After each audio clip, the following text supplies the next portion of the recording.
Hey, what's going on, guys? This is my DVD review of Reverse the Curse.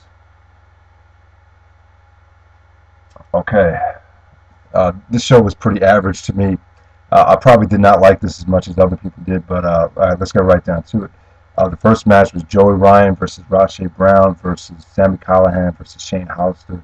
So, we've seen Sami Callahan before. There's nothing really special. Shane Hollister looked pretty good here. It was pretty stiff in the beginning. This was actually pretty fun, actually. I mean, it was not that bad. Rasche Brown did some sick stuff that you really were not expecting to do. So this is pretty enjoyable. Probably one of the better matches on the show. Next up, we had a Pick 6 series match. We had #1 Kevin Steen, who had just actually defeated Chris Hero recently to earn himself the #1 ranking in Pick 6, and he faced Claudio Castagnoli. Kevin Steen was really hurt for this match. He could barely walk.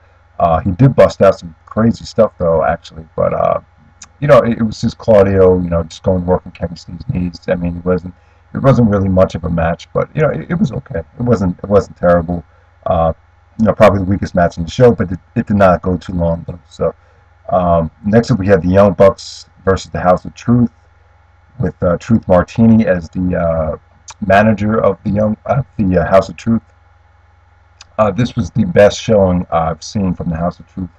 Actually, maybe the second best. I think the match they had against the Briscoes was actually a little bit better, but this was the best that they looked in a long time.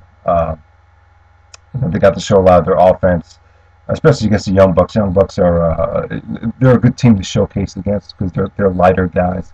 But this is pretty fun. It really ended before it started to get really good.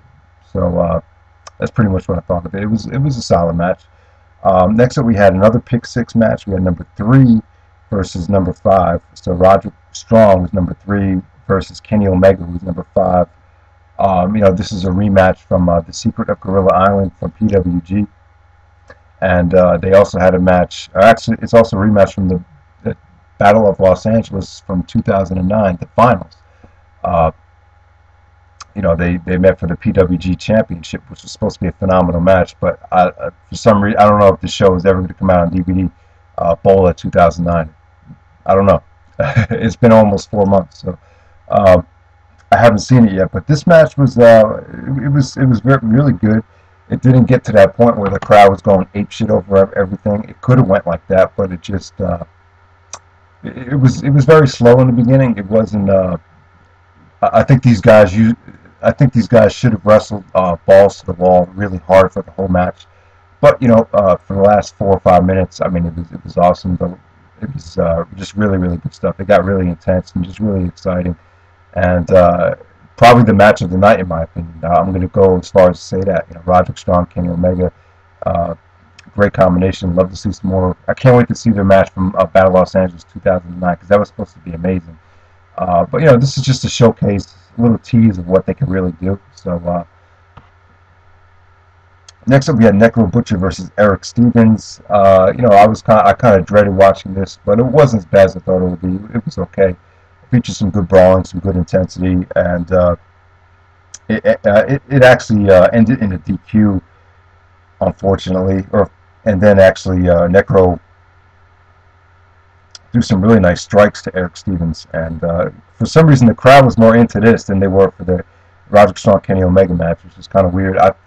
This is probably one of the weakest Chicago crowds that I've seen in a very long time. They just really weren't up for anything. They're usually a very hot crowd, all right, so let's move on to the next match. We get another Pick 6 match. This is #4, Tyler Black versus Kenny King. Surprisingly, I thought this was good. The first half of the match was kind of reminiscent of their Survival of the Fittest match, which was very underwhelming.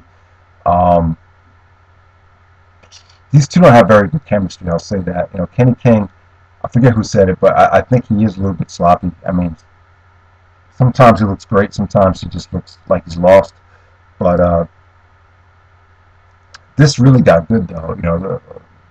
The second half of the match was really good. There were some really nice counters with the God's Last Gift, and I thought it was pretty good. Like I said, the last couple minutes were very solid.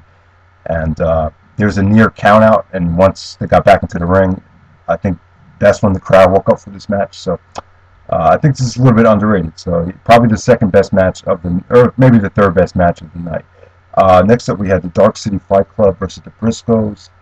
Um, I thought this was pretty bad, actually. I mean, watching this match, I kind of got the feeling that they shouldn't really bring back the Dark City Fight Club. I just could not get into it. It was a slugfest. It was kind of almost on the same level as their 8th anniversary show match. I thought that might have been a little bit better. But I've seen so many matches this week, with all the new stuff coming out. I can't even remember how good their 8th anniversary show match was. But this was, I don't know. The Dark City Fight Club just did not impress me in this match. This was very sloppy to me. Um, Not terrible, but just not acceptable for a semi-main event match. And it definitely, I'll give it credit though. It sets up a rematch pretty nicely. I mean, the aftermath is pretty intense. I mean, they both got on the microphone.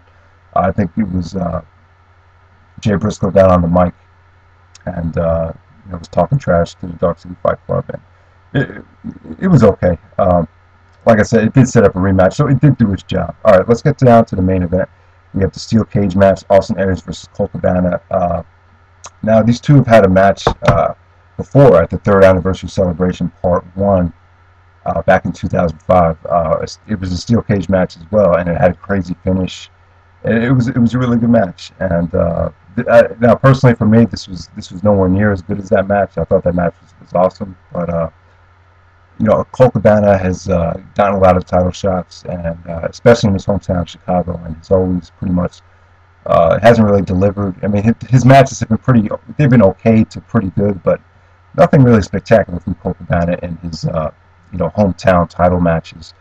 And this is, they kind of played off the fact that the Chicago Cubs are cursed, and and they would say Colt Cabana's cursed because he can't win the title. So the title for this show is very clever. It definitely fits the bill, I would say. But personally for me, I don't think this needed to be a steel cage match. I'm not a big fan of steel cage matches. Some of you guys might know. I don't know. Personally, I'm one of the guys that thinks a steel cage actually limits what you could do. Now, we have seen some extraordinary steel cage matches in wrestling history, but it's just not my cup of tea. I'm sure everyone has something. Has some type of match stipulation that they're against, and for me, it's just steel cage matches. But I'll give this credit though. If you like old school wrestling and the old school storytelling steel cage matches, then you'll like this a lot. Colt Cabana actually did some of the moves that he did from their first match, the first steel cage match. He did the spot where he took Aries off the top rope and spin and twirled him around. So that was pretty cool. Aries actually got busted open. It was really bloody, and but this is very slow paced. It was a throwback to old school wrestling. It's not your typical Dragon Gate, Ring of Honor, fast paced independent athletic wrestling style that we've seen over the past couple of years. You really have to appreciate the essence of what they were trying to do here. But the ending was very well done. The crowd actually did not like the ending, but they chanted bullshit and everything like that. But it came off really well, though. I mean, it was a spot. It's a spot that we've seen before. I think RVD and Kane pulled this off back in 2003, if I'm correct. They had a steel cage match, and I think Kane threw RVD out of the cage, and I think that's the first time we've really seen that ending. But I'm sure they've done it before. But basically, Colt Cabana does the flying asshole, or the flying apple they call it now, and to Aries, and Aries just flew out of the cage, so he was the first one out of the cage, so he defended the belt. So successfully defended his title. So that's how it ended, and it was a pretty cool ending. I mean, we don't get to see this all the time, so it was pretty refreshing. But the overall match just wasn't. It's just not my preference. I'm just not a big fan of steel cage matches. So if you liked it a lot more than me, then I could totally understand it. So that's just what it is. But overall, this show was pretty average. I probably give it a 7.0 actually. So that's pretty much it. And one more look, Reverse the Curse. All right.